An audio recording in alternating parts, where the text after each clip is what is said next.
नमस्कार, कार्यक्रम में आपका स्वागत है। मैं हूं गोपाल झा। आज हम रूबरू हो रहे हैं उस शख्सियत से जो भारतीय प्रशासनिक सेवा के रिटायर्ड अधिकारी हैं, हनुमानगढ़ के पूर्व जिला कलेक्टर RN अरविंद। अरविंद साहब, कार्यक्रम में आपका स्वागत है। नमस्कार। सबसे पहले हम आपसे एक बात जानना चाहेंगे कि अभी आपके ऊपर एक किताब आई है जी, जिसका काफी उसकी चर्चा हो रही है इन दिनों जी। आपको क्या लगता है कि किस तरह की बातें उसमें जो वाकई कितनी सही है और कितनी गलत है, आपको क्या लगता है? देखो, मैं खुद की किताब पर ज्यादा बोलना तो देखो झंझट का काम है। मैं उस किताब को अच्छी नहीं बताऊं तो मुझे बुरा लगेगा, बहुत बढ़िया बताऊं तो लोगों को अतिशयोक्ति लगेगी। पर मुझे उसमें जो अच्छी लगी, उस लेखक की 10-12 किताबें और आ गई हैं दिलचस्प जी की, उसमें जो सबसे अच्छी बात ये लगी कि उन्होंने मेरे प्रशासनिक जीवन से और निजी जीवन से उन बातों को पकड़ा है जो आम आदमी को ये लगती कि ऐसा तो हम भी कर सकते थे जी। आम कर्मचारी को लगे कि ऐसा तो हम भी कर सकते हैं, और वो लोग जो ये महसूस करें कि ऐसा हम भी कर रहे हैं, और जो नहीं कर रहे हैं उनको पछतावा है, ये तो बहुत अच्छी बात है, हम क्यों नहीं कर रहे जी। तो उनमें रियलिटी के, वास्तविकता के बहुत नजदीक बहुत चीजें हैं, वो मुझे अच्छी लगी। जी। रिटायरमेंट के बाद इन दिनों क्या कर रहे हैं आप? कुल मिला के जी। अपने मन की मौज जिंदगी चल रही है। जैसे हवा का एक झोंका इधर ले जाता हूं, इधर चला जाता हूं, फिर इधर आ जाता है। आप जैसे मित्र बुलाते हैं वहां चला जाता हूं, और कहीं मेरे को ध्यान आता है वो काम कर लेता हूं। छोटा मोटा कोई जनसेवा का काम कहीं स्कोप दिखता है, उसको ना नहीं करता हूं। जी। कोई दुख तकलीफ में कोई आदमी आता है उसके साथ हो लेता हूं, चल भाई, अब सरकार की तरफ से नहीं तो निजी तरफ से जो बन पड़े। एक छोटा सा NGO भी चल रहा है, विवेकानंद सेवा संस्थान, उसमें जो मदद हो सकती है लोगों की, गाय गरीब की, वो करते हैं। जी। सुना है राजनीति में आने का मन भी बना रहे हैं। राजनीति के बारे में मेरा ख्याल है कि राजनीति में लोग कूदने की जो सोचते हैं ना, ये कूदना कोई गड्ढे में कूदना थोड़ी है। राजनीति के बारे में ये विचार रखना चाहिए कि लोग पसंद करें कि साहब आप हमारे यहां से आओ, 2-5 आदमी न्योता दें, या आपको ये महसूस हो कि यहाँ तो बहुत खराब बेड़ा है, यहाँ तो जरूर किसी न किसी को शहीद होना पड़ेगा, हारो चाहे जीतो, लेकिन वहां की बुराई को उजागर करना पड़ेगा, लोगों को जगाना पड़ेगा। तो राजनीति के 2 कारण हैं। इन दोनों बोकों का जब कारण बनेगा तो मैं सोचता हूं किसी को पीछे नहीं हटना चाहिए। सत्ता के लालच में तो नहीं कूदूंगा, लेकिन जब जरूरत है मेरी सेवा की और इस रूप में सेवा हो सकती है, उसमें कोई संकोच नहीं। जी। आखिर क्या वजह है कि प्रशासनिक सेवा के रिटायर्ड अधिकारी बाद में राजनीति की तरह ही रुख करते हैं? करना चाहिए, लेकिन उनको करना चाहिए जिन्होंने सेवा में रहते भी सेवा की हो। सेवा में रहते केवल मेवा खाए हैं, मैं उनके सख्त खिलाफ हूं। जी। मैं कहता हूं जनता को कहना चाहिए कि उनको खूब तो प्रेरित करो, आओ आओ राजनीति में आओ, और फिर जितना उन्होंने कमाया जिंदगी पर निकलवा मारो उनका।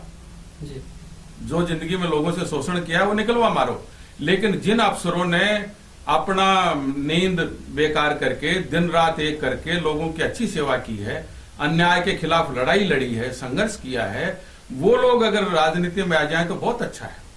आपको एक उनके सर्टिफिकेट है कि साहब ये 40 साल तक ये आदमी जूझता रहा, इसको लोग बेईमान नहीं बना सके, तो आपके पास एक प्रमाणित आदमी है, एक जांचा परखा हुआ आदमी है। एक जांचे परखे हुए आदमी को आप क्यों नहीं आने देते हो?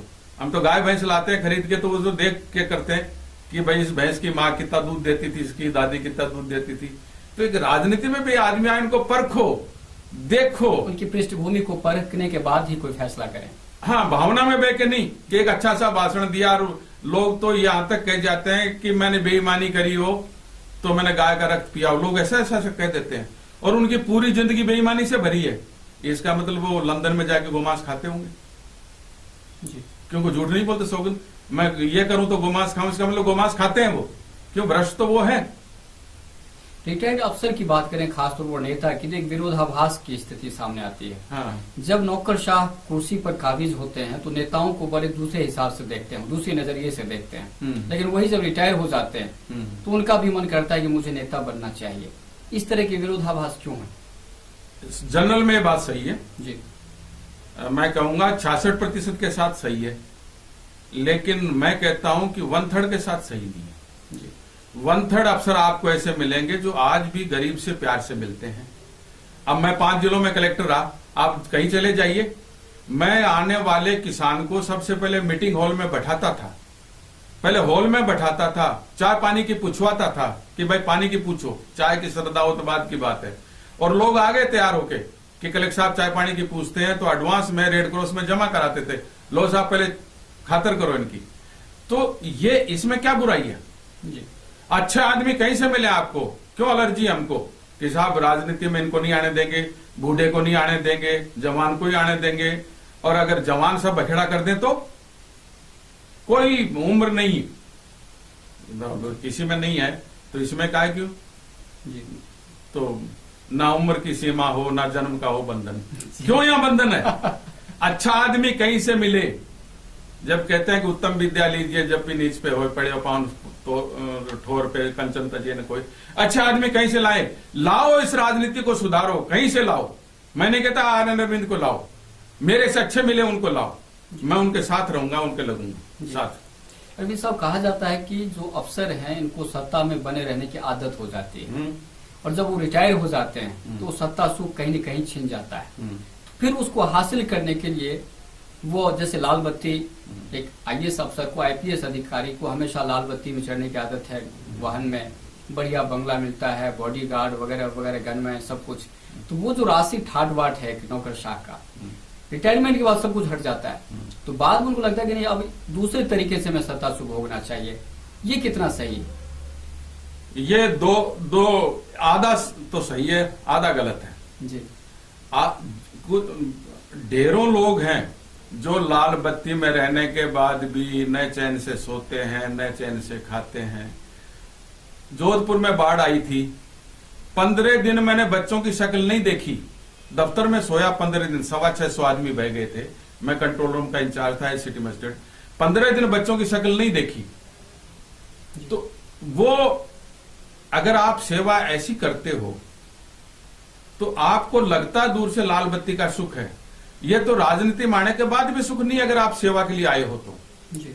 अगर आज आप क्या सोचते हो कि अगर प्रधानमंत्री देश के खूब जुट जाए, कोई किसी लेवल का आदमी एमएलए एमपी जोरदार सेवा में जुटा हुआ है, तो उसका खुद का सुख कहां? अपनी मर्जी से सो नहीं सकता, अपनी मर्जी से बैठ नहीं सकता, अपनी मर्जी कुछ नहीं, लोग आएंगे तब मिलना पड़ेगा। तो ये लाल बत्ती से ही सारा सुख है, ये दिखता है। असल में तो ये है कि आदमी सुखी तो वो जो किसी के लिए कुछ नहीं जिम्मेवार हो, अफसर भी जिम्मेवार है। दंगा हो गया तो उसको रात को भागना पड़ेगा, बाढ़ आ गई तो रात को भागना पड़ेगा, अग्निपीड़ा में रात को भागना पड़ेगा, हम जिंदगी भर भागे हैं। तो लोगों को दिखता था लाल बत्ती दिखती थी पर पीड़ा नहीं दिखती थी। तो अगर सच्चा सेवक है तो पीड़ा है, नहीं है तो नहीं है। यानी कुल मिलाकर इस तरह की बात 50-50 तो है ही। कुछ लोग सत्ता हासिल करने के लिए खूब है, मैं कोई खंडन नहीं करता। बहुत भीड़ पड़ी है ऐसे जिनके लिए नालायक शब्द काम में लें तो कोई बुरा नहीं है। ऐसे नालायक लोग जो सर्विस में रहते हुए भी उन्होंने गैर जिम्मेदारी करी, नालायकी करी, बेईमानी करी, जनता की सही सेवा नहीं की, जिम्मेदारी नहीं करी, और बाद में जोड़ दौड़ करके टिकट ले आते हैं। हालांकि ये अच्छी बात है कि जनता सबक भी सिखाती है, पर कई बार कामयाब भी हो जाते हैं। जनता को सोचना है परख के, बिल्कुल परखने का तो मौका जनता को मिलता ही है, मिलता, पर उसमें जादूगरी बहुत है ना झा साहब, जादूगरी बहुत है, बहुत वो क्या ना बड़े झंझट इन राहों में। जी। अरविंद साहब, एक सवाल सिर्फ आर्यन अरविंद से है। आपके जो शुभचिंतक हैं, आपके जो समर्थक हैं, आपको चाहते हैं लोग, उनका एक ये कहना है कि अरविंद साहब राजाओं के राजा हैं और फकीरों के फकीर भी हैं। जब इस तरह की उपाधि आपके नाम के साथ दी जाती है तो आप क्या महसूस करते हैं? मैं और बंधन में आ जाता हूँ। मैं सोचता हूँ मुझे लोग इतना, जैसे मैं आपको बताऊं, बाड़मेर में लोग रोए मेरे ट्रांसफर पर, नागौर में कॉलेज के लड़कों ने रोडवेज की बसें तोड़ दी, अंकल जी को नहीं जाने देंगे, हड़ताल हुई, और कहीं से भी राजी राजी मुझे विदा नहीं होने दिया। लोगों ने, अच्छे लोगों ने आंखें नम करी। तो ये उससे सुख मिलता है, एक बात। दूसरा, आप के पास सत्ता है तो आज के जमाने में राजा तो कोई नहीं है, राजा तो कानून है। जी। लेकिन फिर भी आपको कोई कहता तो आपको जिम्मेवारी का भाव आता है कि भाई आप कानून के संरक्षक हैं और आपको अच्छा काम करना चाहिए, ये तो जिम्मेवारी आती है जी। और फकीर की तरह से तो रहना चाहिए। अगर कोई भी जनसेवा का आदमी धन इकट्ठा करेगा, आज मैं यहाँ जोर से आपके पास बोल रहा हूं तो आपके पास हजारों यंत्र नहीं है क्या मेरी जांच कराने के, कि गांव में जाके देखो, गांव में जाके देखोगे तो पता लगेगा साहब जिंदगी भर में इन्होंने साथियों से छीना झपटी करके सारे शमशान घाट के चार दीवारी बना दी, धर्मशाला बना दी, ट्यूबवेल बनवा दिए, ये सारे मिलेंगे। मेरे रहने के लिए आज भी वही पुराने परदादा का कमरा है जी। तो ये अगर मैं जो ही बनाऊं पहुंच जाओगे आप कैमरा लेके, कुछ नहीं छुपता इस दुनिया में, और आज तो बिल्कुल ही नहीं छुपता जी। निगाह में भी नहीं छुपता और आपके कैमरे से तो कुछ भी नहीं छुपता, और छुपना भी नहीं देना चाहिए दोस्तों, उजागर करो इन चोरों को। दशकों तक आप प्रशासनिक सेवा में रहे, हाँ। लेकिन जैसे कि चर्चा है, कहा जाता है कि आज भी आपके पास कोई बंगला नहीं है, बैंक बैलेंस भी नहीं है, अचूक संपत्ति नहीं है, तो क्या इस सब से कोई मलाल है आपको? एक किस्सा बताऊं जी। मेरे पिताजी ने मुझे कभी बेईमानी नहीं सिखाई, अच्छा रास्ता दिखाया। एक दिन उनको जयपुर में मैं मकान में लाया, मेरा 200 गज में छोटा सा मकान है, मेरे सामने बैंक के बाबू, उनका मकान मेरे से बहुत बड़ा है। उन्होंने कहा भाई तू कलेक्टर है, तेरो मकान तोर सामने वाला तो बाबू ही बतायो बैंक में को मकान तो बहुत बड़ो। मैंने कहा हाँ। मैंने कहा देखो बाबा, अपना मकान तो और बड़ो हो जावे पर कद थारो और मारो घट जावे। क्या बात है जी। बोले भाई ठीक है, अपने ठीक है चौखर। मैंने कहा देखो कलेक्टर थे तो आप 3 बीघा के मकान में 5 जिलों में घूमे, मैंने साथ रखा माँ बाप को, बिल्कुल 5 जिलों में घूमे आप, कलेक्टर के मकान में लंबे लंबे घूमे। अब जयपुर में 200 गज में मेरे को प्लाट इतना ही पर आया मेरे तो। ये एक ऐसा नहीं कि मैं झूठा नाटक करूं साहब, मैं बिल्कुल करता हूं, सरकार अच्छी पेंशन दे रही है, गुजारा हो रहा है, बैंक बैलेंस तो बचता नहीं है। मेरे को 45,000 पेंशन मिलती है, 15,000 मैंने तय कर रखे हैं, मैंने विद्यार्थियों की पढ़ाई के लिए निकालूंगा। जो विद्यार्थी आते रहते हैं मेरे पास, एज कलेक्टर बंटवाता था, उनसे संबंधित कोई भेज देता है, जाओ डंडे वाले साहब के पास, वहां से मदद मिलेगी, कराता हूं। तो मेरे पास खुद के खर्चे के लिए पर्याप्त है। फालतू पटक के मैं रखूंगा क्या? औलाद को अपाइज बना के जाऊंगा क्या? मैं बहुत धन छोड़ जाऊंगा, औलाद कुछ नहीं करेगी। तो मैंने संघर्ष किया, उनको संघर्ष करने दो, वो कंचन बनेंगे, सोने से कंचन बनेंगे। यानी मलाल नहीं है कोई? न, कोई मलाल नहीं जी। मलाल तो तब होता जब आंख मिलाने लायक नहीं रहता जी। धन आ जावे और धर्म चला जावे, ये बेकार। दरवाजे पर केवल धन धन लिख दो और शुभ को हटा दो तो जीवन बेकार। मेरे को कोई मलाल नहीं है। कष्ट होता है, उस कष्ट को इस आदर से सहन करते हैं कि ये तो आदर योग्य कष्ट। कुछ लोगों का ये कहना है, जो आपके शुभचिंतक भी हो सकते हैं लेकिन आपके आलोचक भी हो सकते हैं, वो कि अरविंद साहब अपने आदर्श के नाम पर अपने दोनों बेटों को सरकारी सर्विस में भी नहीं दिला पाए। क्या आप ही बताओ कैसे दिलाता?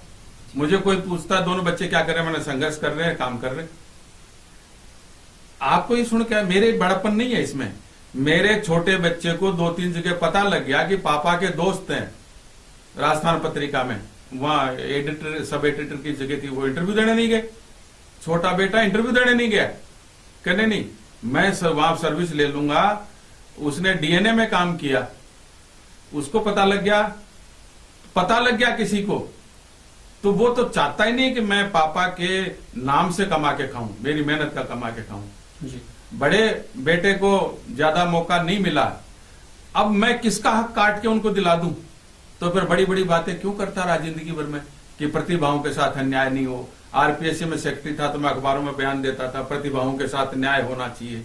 तो प्रतिभाओं के साथ न्याय होना यही है कि मैं मेरे दोनों बेटों को आरएस बना देता, जी।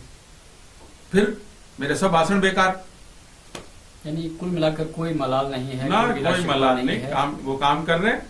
मैं कहता हूं भैया तुम्हारा गुजारा चलता तो बहुत बढ़िया, कम पड़े तो मेरी पेंशन में से ले लो, कोशिश करते रहो, और गुजारे लायक कोशिश कर रहे हूं जी। ऐसा भी नहीं है कि वो भूखे बैठे हैं, नया काम कर रहे हैं अलग अपना। वो मौलाना इकबाल को उसके लड़के ने लिखा कि आप लंदन गए हो, मेरे लिए वो लाना, उस वक्त के जो चलते थे ना ग्रामोफोन रिकॉर्ड, लंदन से लाना। तो उन्होंने चिट्ठी लिखी क्यों लाऊं, उसका मतलब था क्यों लाऊं मैं तुम्हारे लिए, तुम अपना करो इंतजाम।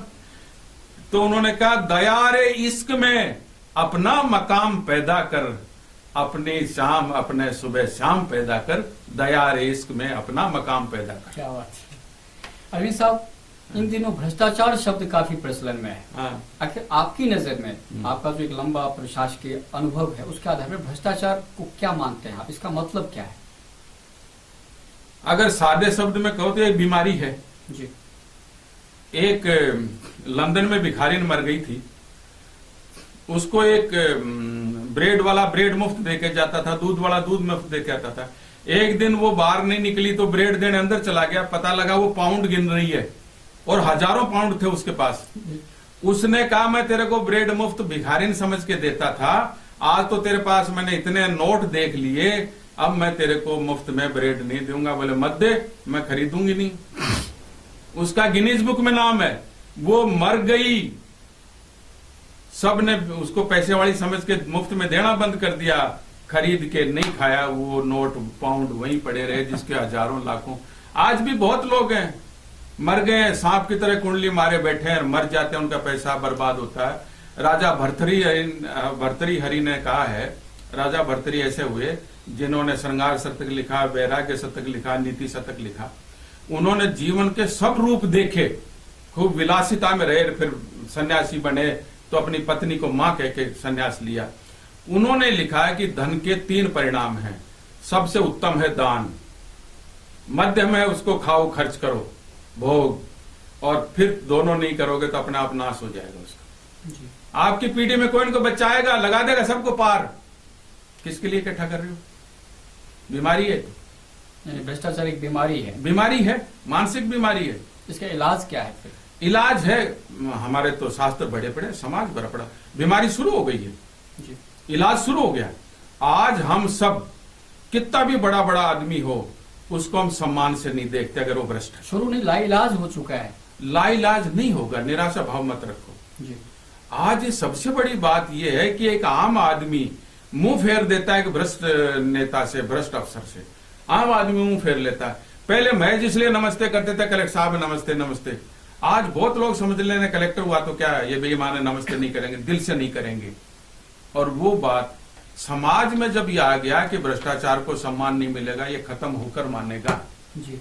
बड़े बड़े लोग जेल गए, तिहाड़ जेल गए, बड़े बड़े ठाठ बाट में रहने वाले, भले 2 साल ही जाओ पर जिंदगी भर का खत्म। जब आप ये खबर आपके पास आती है कि कोई एसपी घूस लेते पकड़ा गया है, कोई डीएसपी घूस लेते पकड़ा गया है, जेल में है, इस तरह की जब बातें सुनते हैं तो क्या महसूस करते हैं आप?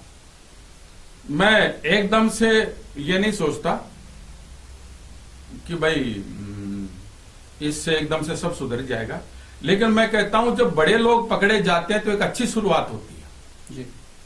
एक संस्कृत का श्लोक है कि अश्वाम नैव गजाम नैव सिंहाम नैव नैव ते अजा पुत्रम बलि दद्यात देवो दुर्बल घातक।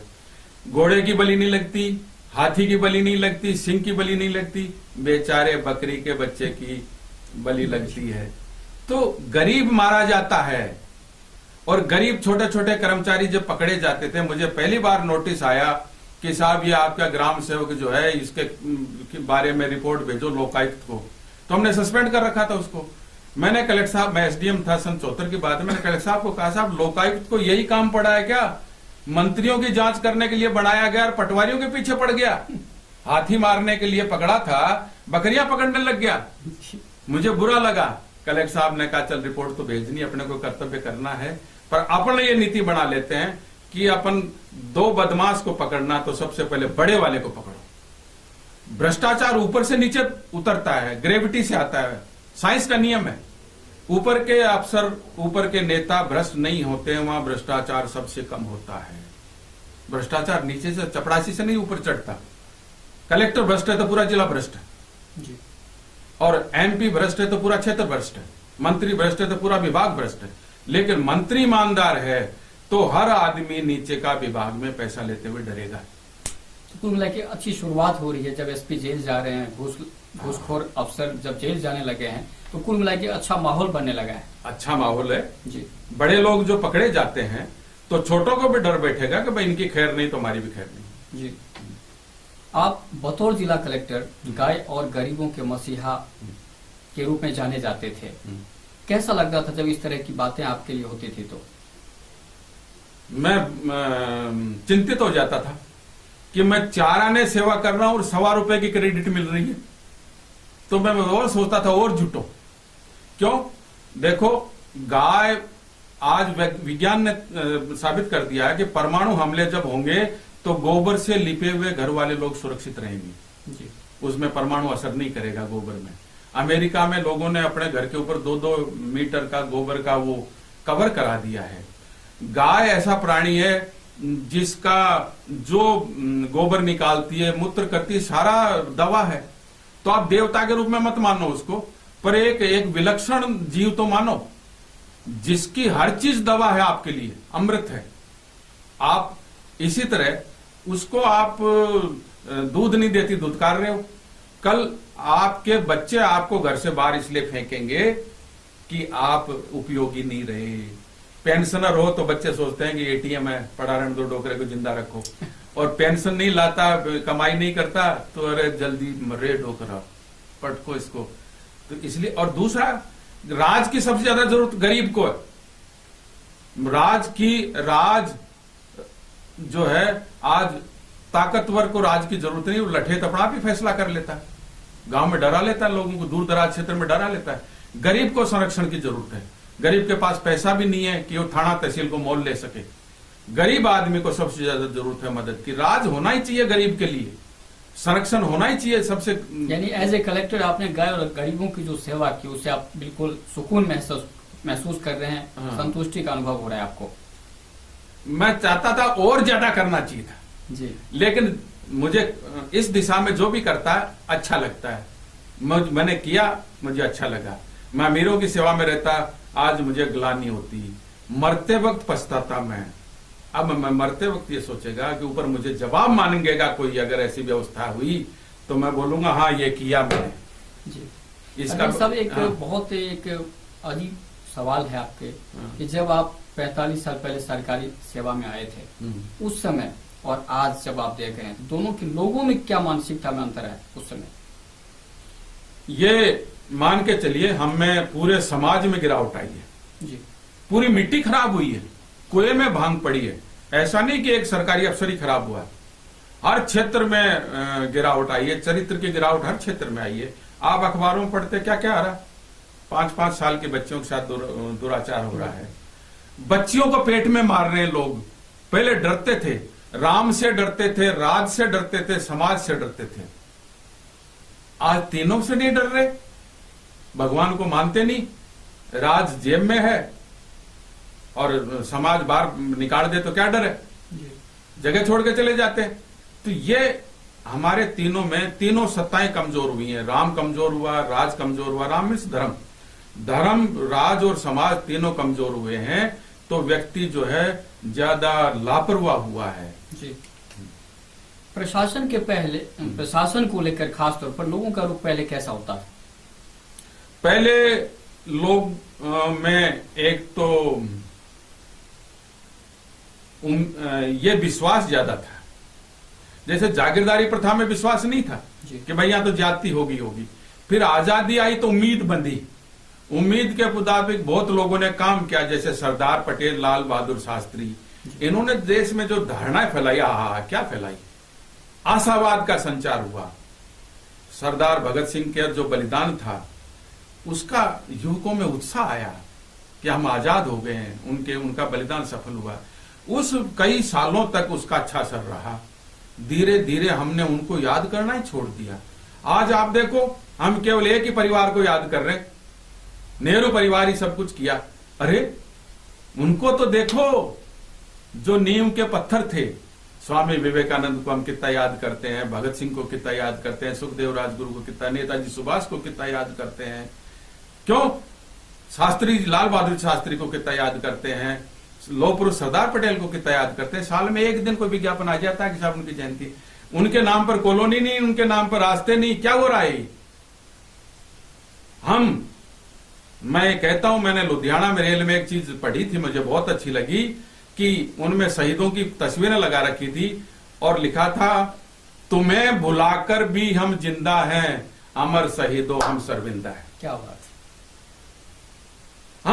हम मैं नहीं कहता कि इनको नहीं याद करो, नेहरू को गांधी को याद करो, पर सबको याद करो। और भी जो थे उनको भी याद। हाँ जी, यानी कुल मिलाकर सोच में अंतर आ गया। हम उन बलिदानियों को भुलाएंगे तो वो बलिदान की भावना, त्याग की भावना हम में कम होगी। हम स्वार्थ के लिए देखेंगे कि आज ये पसंद है सोनिया जी को, फलान जी को, दिगड़ जी को, तो साहब इनका तस्वीर दिखाओ। मैं राजनीति की बात नहीं करता, मैं कहता हूं किसी नेता को राजी करने के लिए उसके परिवार वालों के मनसावली जाते हैं, वो तो बड़े महान थे, और जब बेचारा गरीब है उसके महान है तो भी नहीं। चौधरी बिरबलराम बुढ़ानिया इस जिले के हैं। मैं मिलने गया, गांव में गया तो लोगों ने कहा, साहब एक बुजुर्ग हैं, बहुत अच्छे आदमी, परोपकारी है, आप उनसे तबीयत पूछ लो, 90 साल के हैं, वो यहाँ मीटिंग में नहीं आ पाएंगे। अरे मैंने कहा चलो, किसने कहा कलेक्टर किसी के बुजुर्ग आदमी के तबीयत पूछने नहीं जाए। मैं गया, जाते खुश हो गए, अरे छोड़ो कलेक्टर साहब आया है, चाय पानी की खातिर करो। चाय पानी खातिर करके बोले, अब कलेक्टर साहब आए हैं तो इनको कलेक्टर साहब के कहने से 51,000 रुपए अच्छे काम में लगाओ। क्या सुन गया क्या? 50,000 और 1,000, 51,000। तो मेहरवाड़ा में थे या चौधरी बिरबलराम जी बुढ़ानिया, मेरी उस पुस्तक में उनका भी जिक्र है। वो आप गौशाला को, हाँ, तो फिर वो गांव में गौशाला को जमा हो गई। जी। प्रशासनिक अधिकारी की जिम्मेदारी में कितना बदलाव आया है? कुछ लोग तो अच्छे थे, वो अच्छे हैं आज भी, लेकिन बदलाव बहुत आ गया है। जी। पहले गांव में क्या था, डाक या डाक देने आ जाता था, भूले भटके कोई मुकदमा हो जाता तो थाने वाले आ जाते थे। आज गांव में पूरा गांव सरकार पर निर्भर है, पानी के लिए, बिजली के लिए, टेलीफोन के लिए। अब ठीक है, टेलीफोन का मोबाइल आ गया तो प्राइवेट हो गया, लेकिन फिर भी गांव की सारी व्यवस्था, गांव जुड़ गए सरकार से पूरे। प्रजातंत्र का ये अच्छा फल है, विकास हुआ है, लोगों में साधन बने, सुख बने, सड़क चाहिए, ग्राम चिकित्सा चाहिए, शिक्षा, चिकित्सा, सड़क, सब के लिए हम सरकार पर निर्भर हो गए हैं। और कराज की गतिविधियां इतनी ज्यादा बढ़ गई हैं कि जो सरकारी सेवा में आवे वो मान के चले कि मैं 24 घंटे का चौकीदार हूं। आराम की सोच के बिल्कुल नहीं आवे, आराम की सोच के आवे तो किसी प्राइवेट कंपनी में जाए। जी। सरकारी सेवा में रहते हुए कोई नहीं भूलने वाला कोई संस्मरण हम सुनना चाहेंगे आपसे, जिसको आप हमेशा याद रखते हैं। बहुत सारे, कोई एक संदर्भ बताओ तो फिर बेईमानी हो जाएगी। कोई भी एक जिसको याद करके आप काफी रोमांचित महसूस करते हैं। कैसे? अच्छे बुरे कोई भी हो। जोधपुर में एक दंगा हो गया जी। तो उस मोहल्ले में लोगों ने कहा खून का बदला, 5 आदमियों का मर्डर हो गया था एक समुदाय के। लोग कह रहे थे खून का बदला खून से लेंगे। फिर शांतनु कुमार जी एसपी थे, जो इस दुनिया में नहीं रहे, बहुत जोरदार आदमी थे, डीजी भी रहे अपने यहाँ के, वो एसपी थे। उन्होंने, मैं सिटी मजिस्ट्रेट साइड के एडिशनल कलेक्टर हो गया था, तो वो लैंड ऑर्डर की शहर की जिम्मेदारी सिटी मजिस्ट्रेट की थी। वो दौड़ के कलेक्टर साहब के पास आए, कलेक्टर साहब वहां पुलिस भी नहीं भेज सकते, सिटी मजिस्ट्रेट को भी नहीं भेज सकते, सिटी मजिस्ट्रेट के खिलाफ तो लोग नारे लगा रहे हैं, एडिशनल एसपी के खिलाफ नारे लगा रहे हैं, किसको भेजूं? क्या अरविंद को भेजो एडिशनल कलेक्टर को? क्यों? और साथ में मैं पुलिस नहीं भेजूंगा। तो उन्होंने मुझे बुलाया कि भाई तुमको जाना, मोहल्ले में बहुत लोग हथियार लिए खड़े हैं, रोमांसित, कहीं हमला करने की तैयारी में है। मैं साहब जाएंगे? कैसे जाएगा? मैंने उस मोहल्ले में मैं रात दिन बैठा हूं, उनकी नाक की प्रतिष्ठा का सवाल वो मैंने बचाया, उनके साथ मैंने न्याय कराया जब अन्याय हो रहा था। वो मेरी सुनेंगे? अरे नहीं सुनेंगे, ऐसे दंगे के वक्त नहीं सुनेंगे। मैं गए, सादी वर्दी में एक पुलिस अफसर मेरे साथ गए, हम दोनों गए। जाते बोले साहब आप वापस जाओ, मेरे हाथ में चाबी आ गई कि ये मुझे कुछ नहीं कह रहे। कहते कि आप सामने मत पढ़ो, बीच में मत पढ़ो, इसका मतलब ये है, इसका मतलब आप बीच में पढ़ रहे हो तो हम आपका कुछ नहीं कर सकते। मैं बोला मैं तो यही मारूंगा, सबसे पहले मुझे मारो। अरे साहब खून का बदला खून से लेंगे, 5 आदमियों का मर्डर हुआ हमारे। मैंने कहा बिल्कुल मारो उनको। ऐसे मौके पर कहना पड़ता है, मैं गोली मारूंगा, मैं आदेश दूंगा गोली चलाने का, पर वो मुलजिम तो बताओ कहां? वो तो भाग गए रात को मर्डर करके। आप यहां से बाहर निकलोगे, बेचारे के पनवाड़ी की दुकान उथल करोगे, दुकान आएंगे उनको आग लगाओगे, आप क्या करोगे? करे कोई भरे कोई, आप निर्दोषों को सजा दे के आओगे। आप क्या कर रहे हो? ये क्या जुनून है? और हम इसी में लगे रहेंगे तो हम उन मुलजिमों को कब पकड़ेंगे? 2-5 मिनट हमारा गर्मा गर्म बहस हुई। 2-3 बुजुर्ग बोल रहे, भाई अरविंद साहब ठीक कह रहे हैं लड़को। बोले बाबा थे लोग तो बातों में आ गया और बातों में आ गए वो, फिर नए छोरे भी आ गए। मैंने खुद जाके और लोगों को साथ लिया। पुलिस वाले थोड़े दूर दूर से रख रहे थे, भड़कते हैं कई बार, दंगा हो जाता तो शासन को देख के भी लोग भड़कते हैं। हमने उनका राजी खुशी अंतिम संस्कार कराए। मुझे लगा कि आप किसी के साथ न्याय करते हो, अच्छा काम करते हो तो उसका कितना बड़ा फल मिलता है। You become one man army. आप अकेले उस क्षेत्र में जा सकते हो, निहत्थे जा सकते हो। बिल्कुल, बहुत बढ़िया, बहुत अच्छा है। आपके बेबाकीपन की खूब चर्चा होती है, लेकिन एक वही संस्मरण है आपको लेकर जो हम लोगों ने भी काफी सुना पढ़ा था उस समय, कि सीएम के साथ जब मीटिंग थी तो उसमें आपने बहुत कुछ कहा था और यहाँ तक कह दिया था कि कुछ अधिकारी, आपने बाकायदा नाम भी लिया होगा उस समय, कि जो पूरे जिले को महमूद गजनवी की तरह लूट रहे हैं। तो इस तरह की बात जो आपने कही थी उसके परिणाम क्या रहे उस समय, और आपने किस संदर्भ में ये बात कही थी? देखो, सारे कलेक्टर्स की मीटिंग थी जी। नॉर्मली सब कलेक्टर्स की मीटिंग में ऐसी सख्त और बात नहीं कहनी चाहिए। एक अधिकारी थे, 2 अधिकारी थे, इसी जिले के थे। मैं इनको हटवाने के लिए खूब कह चुका, वो जोड़ तोड़ से वहीं बने रहे। मैंने उनसे काम छीन लिया, वो लहरें गिनने के पैसे खाने लग गए। यहां तक रिपोर्ट आई कि साहब ये तो कहते हैं कि नहीं कलेक्टर साहब, ईमानदारी का ऊपर का ही मामला है, अंदर से हम सब खर्चा उठाते हैं, तुम लाओ। अरे मैंने कहा ये ऐसे दुष्टों से पीछा छुड़ाओ जिले का। तो वहां मैंने बहुत कोशिश की हर लेवल पर, वो हटे ही नहीं। तो फिर मुख्यमंत्री जी अच्छा भाषण दे रहे थे, यही थे गहलोत साहब, कि देखो कलेक्टर्स को जिले में भ्रष्टाचार कम करना चाहिए, अच्छा शासन देना चाहिए, वो रहना चाहिए। सब कलेक्टर बोले थे। जब मेरा नंबर आया तो मैंने शुरुआत यही से की, तो साहब हम बिल्कुल मुख्यमंत्री जी की भावना के मुताबिक अच्छा प्रशासन देने का पूरा प्रयास कर रहे हैं, लेकिन कलेक्टर के कहने से और कोई भ्रष्ट अधिकारी हटाया ही नहीं जावे, और मैंने उनसे काम छीन लिया। ये मत कहना कि आपने काम क्यों दे रखा है, मैंने काम छीन लिया फिर भी लहरें गिनने के पैसे खा रहा हूं। तो ये महमूद गजनवी की तरह लूटपाट करने वालों का जयपुर में संरक्षण मिलेगा तो कलेक्टर क्या कर लेंगे? और सन्नाटा, और कितनी बड़ी बात कह दी। तो मैं सबका बड़पन मांगूंगा। उस वक्त सीएम का भी, मुख्य सचिव ने, हमारे अफसरों के मुखिया होते हैं, उन्होंने मुझे थोड़े से बहुत नाराजगी से देखा कि ऐसी बात को चोड़े में कहते हैं क्या। और मेरे को गुस्सा आया हुआ था। गुस्सा आना चाहिए, जोश गुस्सा भी आना चाहिए। हम काट के बने हुए नहीं है। गुस्सा नहीं आता तो अर्जुन महाभारत लड़ता क्या? भगवान ने कहा पापियों को मार, तो गुस्सा भी आना चाहिए। मुझे बात कहनी चाहिए थी, कह दी मैंने, और उसका मुख्यमंत्री जी ने संभाल लिया। नाम मैंने कहा साहब उनका अभिनय चरित्र हनन करना मेरा उद्देश्य नहीं है। नाम मैं अकेले में बताऊंगा। दूसरे दिन अकेले नाम बताया, नेक्स्ट डे हट गया एक आदमी। आपको कैसा लगता है कि क्या आज के समय में ऐसे आईएएस अधिकारी हैं क्या, है ना, तो सच को सच कहे, है ना? समित शर्मा को नागौर से हटाया, पूरा जिले में आंदोलन कर दिया। मुग्धा सिन्हा को झुंझुनू जिले से हटाया, पूरा जिला बंद हो गया। वो आरपी यादव को राजेश यादव को जयपुर नगर निगम से हटाया, वहां आंदोलन हो गया।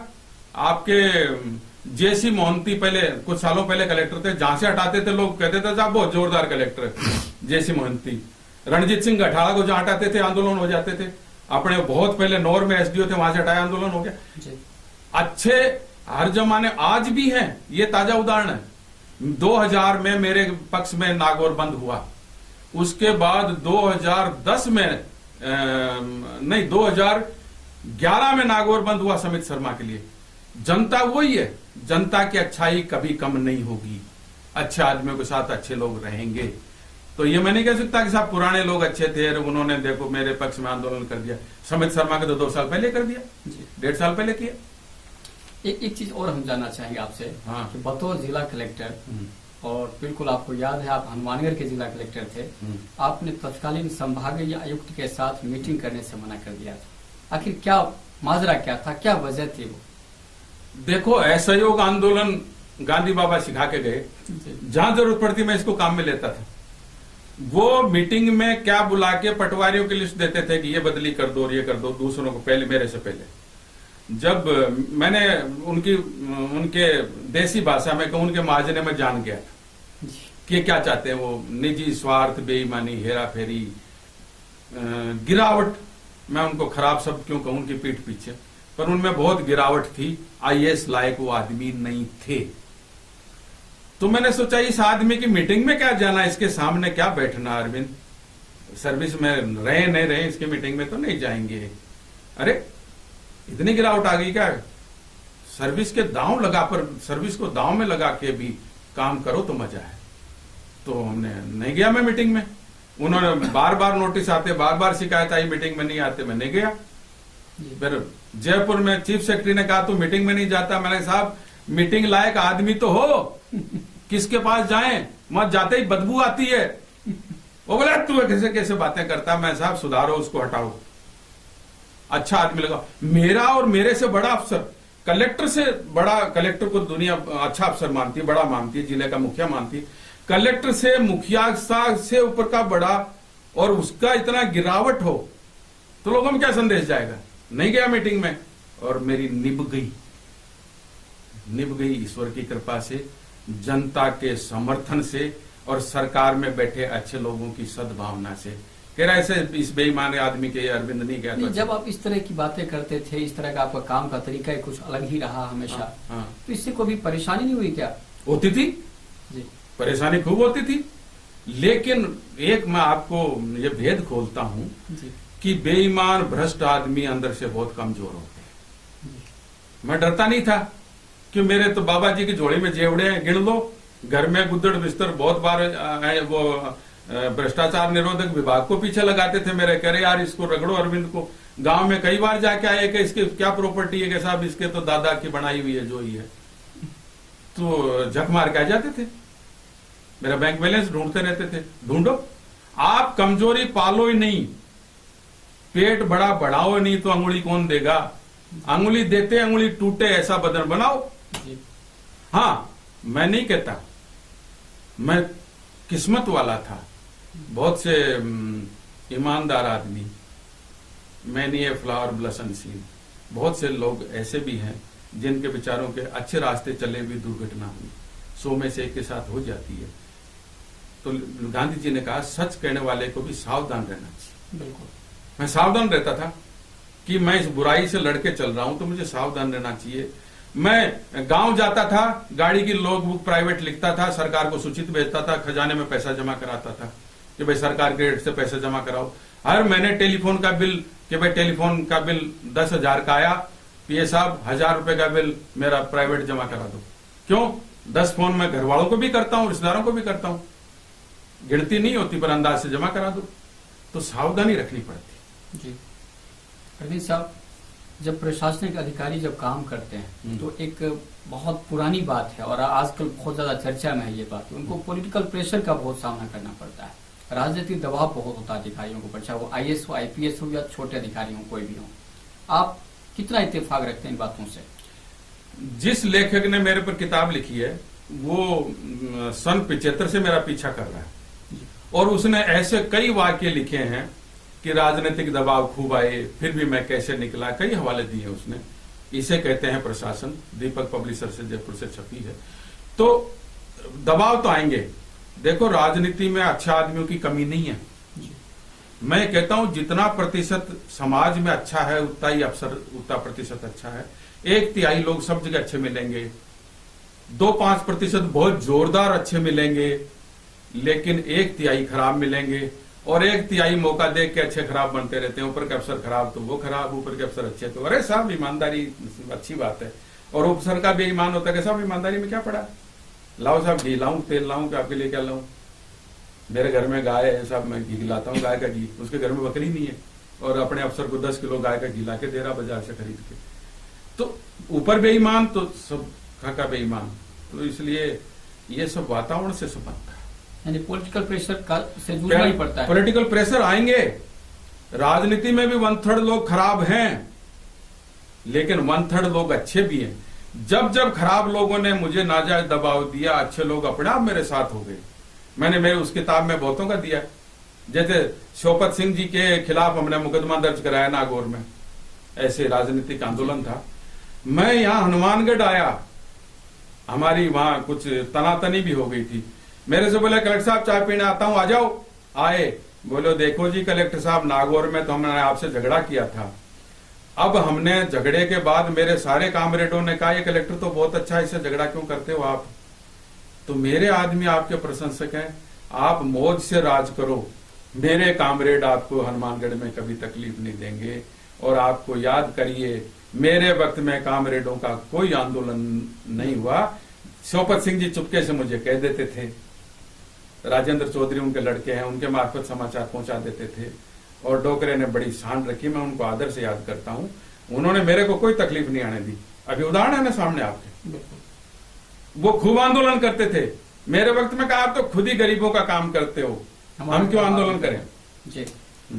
एक प्रशासनिक अधिकारियों की हम बात करते हैं तो एक थोड़ा विरोधाभास लगता है कि जब आप इतने बड़े एक सरकार के जिले के मुखिया होते हैं, जिला कलेक्टर, लेकिन आईएएस अधिकारी इतना बड़ा होने के बावजूद मन माफिक सीट पाने के लिए ये नेताओं के सामने कई जगह जी हुजूरी की बात सामने आती है। क्या इस तरह की प्रवृत्ति ठीक है? बिल्कुल गलत है। और मैं ईश्वर की कृपा से आपके सामने बैठ के ईमानदारी से कह सकता हूं, 5 जिलों में कलेक्ट्री मिली। चूरू में इसलिए मिली कि बड़े बड़े नेता आपस में लड़ रहे थे, ढूंढा के बैलेंस कौन बढ़ा सकता है। फिर साहब नागौर में कारगिल का युद्ध हो गया उन दिनों, करे यार वो कौन संभाल लेगा, कि अरविंद को भेजो। नागौर में 99 में जाट आरक्षण आंदोलन शुरू हुआ, जाम पूरा जिला, रास्ते बंद, डिलीवरी होगी सड़क पर ही। बोला किसको भेजें, तो मुझे पूछ के कहा तेरे को फंसा देगा नागौर में, मजाक में। मैंने कहा बिल्कुल फंसा दो, आपसे एक सिपाही नहीं मांगूंगा मैं। और नागौर के लोगों ने मेरे वो शान रखी। मैंने उनको समझाया कि लोगों को रास्ते क्यों बंद करते हो, मेरा घेराव करो। क्या आप तो वहां बैठते हो नागौर? मैंने कहा मैं कुचामन आ जाऊंगा, कुचामन में घेराव करो मेरा। मेरे से जो मिलेगा, राहत मिलेगी, कलेक्टर देगा सरकार की तरफ से, आप कलेक्टर का घेराव करो। आम निर्दोष लोगों को रास्ता बंद करके 4-4 दिन, और विद्यार्थी स्कूल नहीं जा पाता, फौजी ड्यूटी पर नहीं जा सकता, डिलीवरी हो रही, हार्ट अटैक का मरीज मर रहा, ये जाम करने से क्या फायदा? नादानी है। और लोगों ने माना और 1.25 साल तक मुझे हथेलियों पर रखा और मैंने उनके काम किए, रात दिन जग के किए। तो लोग ऐसा नहीं है, प्रशासन को खूब मदद करते हैं। और फिर उसके बाद मेरे को साहब चित्तौड़ भेजा, जब हिंदू मुस्लिम बहुत तनाव। माफिक सीट पाने के लिए जुगत क्यों करते हैं अधिकारी थे? मैं बताऊं ना, फालतू करते हैं, नादान है। मुझे 5 जिले मिले, बिना मांगे मिले, रिकॉर्ड है। जो गहलोत साहब जिंदा, पूछ लो मैंने मांगा हो तो। एक बार उन्होंने पूछा था, तब मैंने कहा था, फिर उन्होंने कहा नहीं वो नहीं, तुमको तो और कठिनाई की जगह लगाएंगे, लगा दो, क्या दिक्कत है। भैरव सिंह जी ने, आदर से याद करता हूं, 2 जिले दिए, मैंने तो कभी मांगने नहीं गए। ये मांगते नादान है। अगर मांग के जिला लोग गए, मुझे एक बार एक बड़े नेता ने कहा, आपको वहां ले जाना चाहते हैं। मैंने कहा साहब नहीं जाऊंगा। क्यों? मैंने कहा आपने कहा क्यों ले जाना चाहते हैं? आप करा देते, मुझे अपना पता लग जाता, आपने ट्रांसफर कराया, मैं आप अपने आप आपको आदर सम्मान करता। ठीक है। आप पहले कह रहे हो उसका मतलब सौदा कर रहे हो, वो इस दुनिया में नहीं है, नहीं तो नाम बोल देता मैं। ललित जड़वाल एक नेता है कांग्रेस के, पूछ लेना उनसे। तो ये नादान लोग हैं, हाथ जोड़ के पोस्टिंग मांगते हैं, तो हाथ जोड़ के ही सर्विस, मतलब हाथ किसको? गरीबों को जोड़ो, जनता को जोड़ो।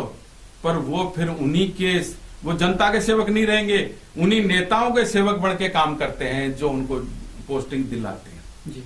ये नादान लोग हैं, बुरी बात है, निंदनीय, नहीं करना चाहिए लोगों को। करते हैं, ये असलियत है। मैं कहता हूं मेरे साथी आईएएस हैं, वो भी करते हैं, पर उनमें से, हाँ, मैं ये कहता हूं आईएएस में अब भी ये अच्छी बात है कि आधे से ज्यादा आईएएस पोस्टिंग मांगने नहीं चाहते। ये इस सेवा का एक सम्मान बना हुआ है, और राजस्थान में तो बहुत अच्छा है, नहीं मांगने जाते। लेकिन आधे तो मांगे जाते हैं, आधे से कम। पर वो मांगने जाते हैं, वो बुरी बात है। मांगने की आदत जाती नहीं। तो वहां मांगेंगे या पैसा मांगेंगे। जी। अरविंद साहब, कानून की बात हमने की, प्रशासन की बात, जो भी कहूंगा मैं उससे कहूंगा, ये दुनिया तो मेरी कचहरी नहीं है।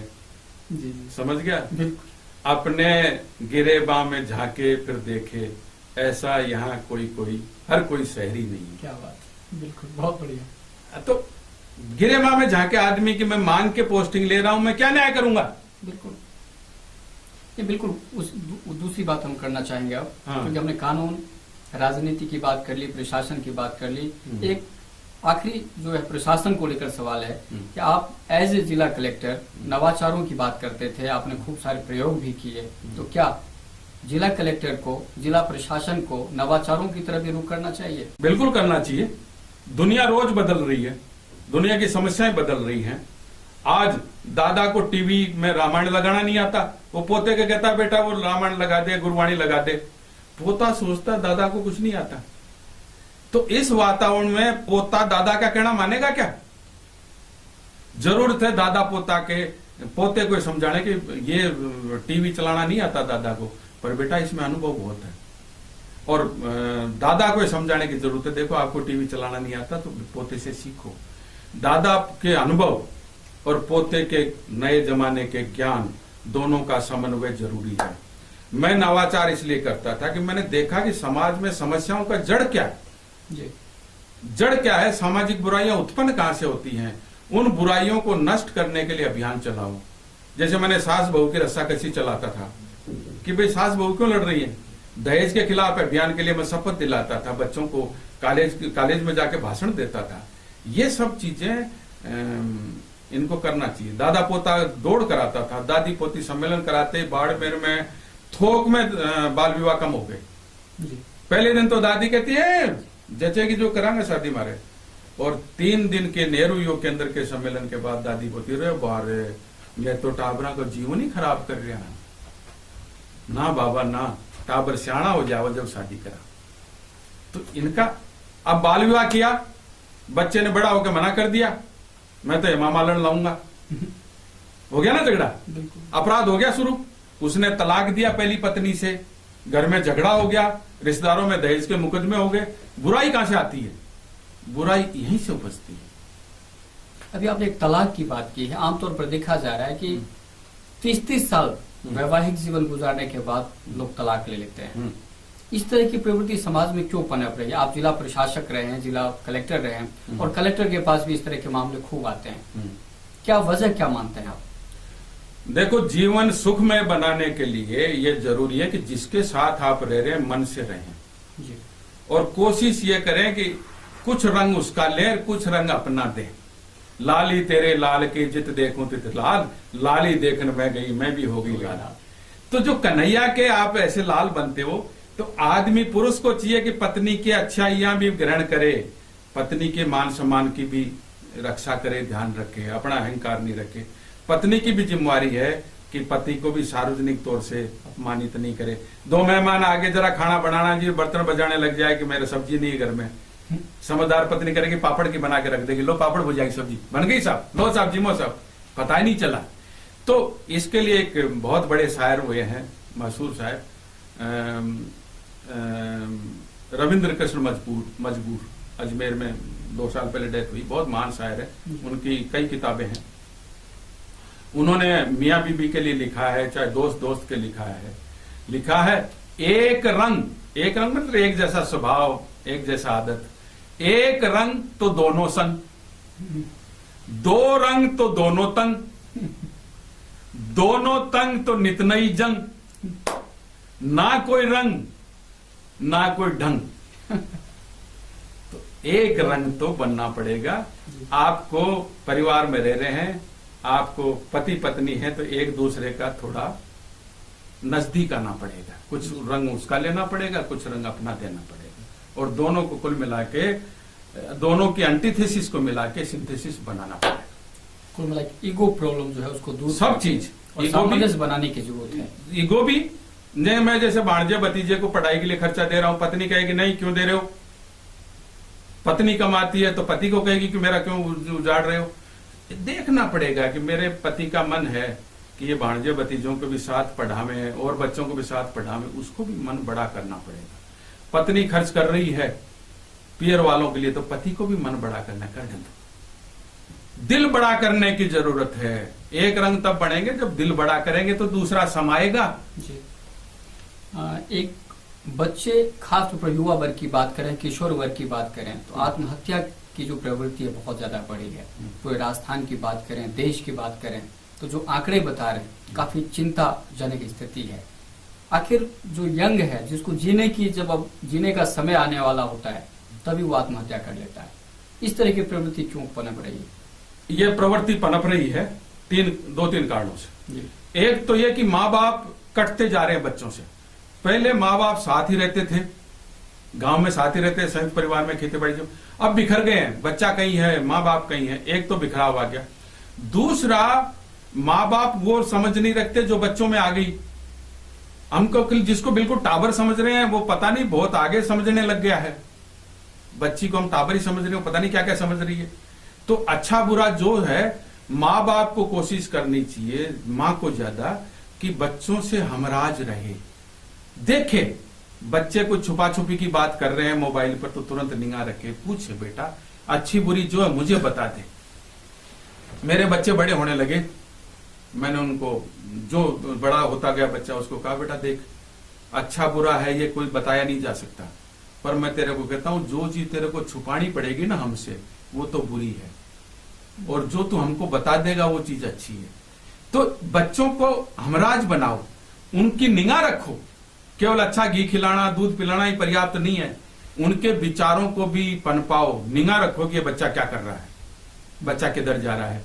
और ये नई पीढ़ी से मैं कहना चाहता हूं, सरदार भगत सिंह को पकड़ के लाए इलाहाबाद की तरफ से, वो जो सांडर्स हत्याकांड में, दिल्ली में आके उनको मिलने वालों ने संपर्क किया पुलिस वालों से, पुलिस वाले तो भारतवासी होते थे, कि इसको छुड़ाओ हमारे बच्चे को। तो उन्होंने कहा छोड़ सकते हैं, इसको कह दो हमको बता दे सारा केस क्या है, दूसरों के नाम बता दे, उनको फंसा लेंगे, इसको छोड़ देंगे। उनको कहा, तो वो थानेदार ने कहा बोल दे भाई, दूसरों का बता दे, हम तेरे को छोड़ देते हैं। कैसे बता दूंगा, जो मैं किया मैंने किया, नहीं पर दूसरों का नाम बता दे, हट। तो उन्होंने, थानेदार ने कहा तू आत्महत्या करना चाहता है, तेरे को फांसी होगी, और तू बता नहीं रहा, हम तेरे को छोड़ना चाहते हैं, तो इसका मतलब तू आत्महत्या करना चाहता है। नहीं, आत्महत्या नहीं है, ये बलिदान है। तब उन्होंने कहा कि आत्महत्या तो कायरता मैं कभी नहीं करूं, इनको शहीदों को फांसी का हुक्म हो गया, फिर भी एक ने भी आत्महत्या नहीं करी।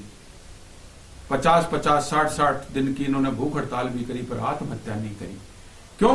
उनका, शहीद भगत सिंह ने अपने साथियों को एक पत्र लिखा था कि आत्महत्या कायरता है, कोई भी दुख पाके जेल की यातनाएं समझ करके कभी भी आत्महत्या का विचार मत कर लेना। नई पीढ़ी को मैं वो संदेश देना चाहता हूं जो सरदार शहीद भगत सिंह ने दिया था, आत्महत्या कायरता है, जीवन ईश्वर का दिया हुआ जब तक है, इसका भरपूर उपयोग करो।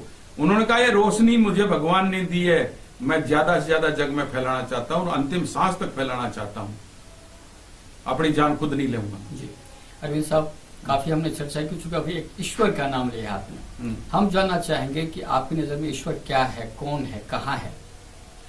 मैं, जो मेरे समझ में आई है, मैं आस्था को सबसे बड़ा ईश्वर मानता हूं। माने तो देव, नहीं तो भीत का लेव।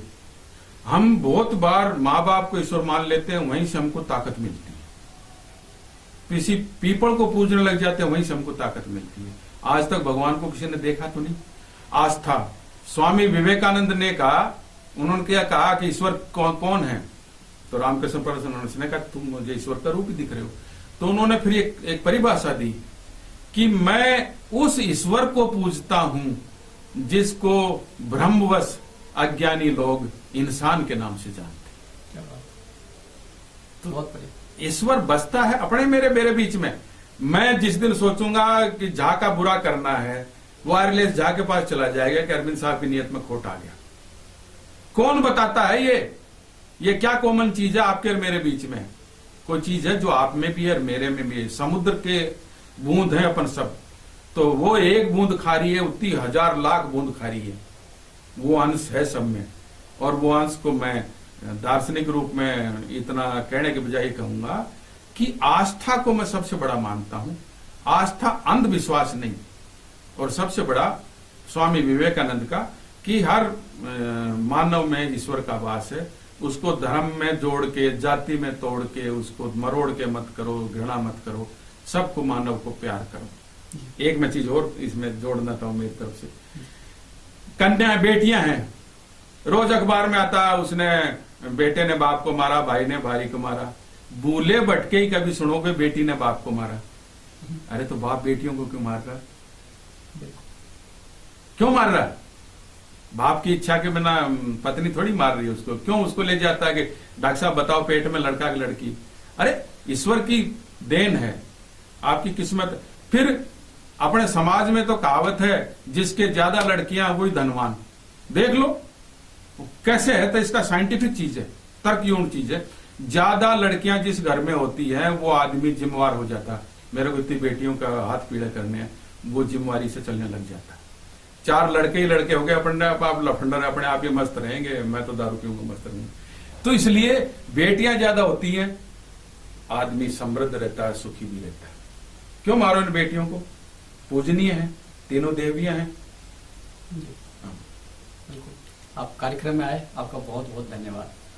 आपने बोलने का मौका दिया, मेरी बात दूर तक पहुंचे, इसके लिए मैं आपका और आपके चैनल का बहुत बहुत धन्यवाद करता हूं।